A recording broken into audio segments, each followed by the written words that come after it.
நம்மாழ்வார் அருளிச் செய்த திருவாய்மொழி 3ஆம் பத்து 2ஆம் பதிகத்தின் 9ஆம் பாசுரத்தில் கூவி கூவி கொடுவினை தூற்றுள் நின்று பாவியேன் பலகாலம் வழி திகைத்து அலமர்கின்றேன் மேவியன்று ஆனிரை காத்தவன் உலகமெல்லாம் தாவிய அம்மானை எங்கு இனி தலை பெய்வனே என்று பாடுகிறார். பிரானே, நான் இருக்கும் இடமோ கொடிய பாவங்களுக்கு பிறப்படமாகிய சம்சாரம்.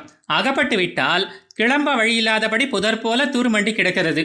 அதனால் இருந்த இடத்திலிருந்தபடி கூப்பிடுகிறேன். ஒரு முறை கூப்பிட்டு நீ வரவில்லை என்று விட்டுவிடாமல் நீ எஜமானன், நான் உன் அடிமை என்ற சொரூப ஞானத்தை உணர்ந்து மீண்டும் மீண்டும் கூப்பிடுகிறேன்.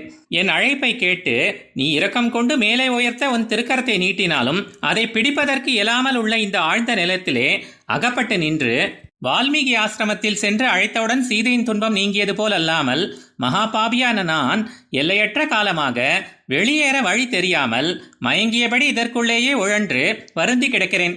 நீ ஆபத்துக்கு உதவுபவன் இல்லையாகில் நான் இவ்வளவு கூப்பீடு செய்ய மாட்டேன். திருவாய்ப்பாடியிலே பசுக்கள் எல்லாம் பெருமழையில் நோவுப்பட்ட காலத்திலே ஒருவர் மேலும் ஒரு துளி மழை விழாதபடி ஒரு மலையை தூக்கி எடுத்து ரட்சித்தாய். அங்கனம் ஒரு ஊருக்கு உதவினது மட்டுமின்றி ஒரு வஸ்து மீதமில்லாமல் எல்லார் தலைகளிலும் உன் திருவடியை வைத்தருளினாய். அன்று நீ உலகங்களையெல்லாம் திருவிக்கிரமனாய் அளந்த போது நான் எந்த மூலையில் கிடந்தேனோ?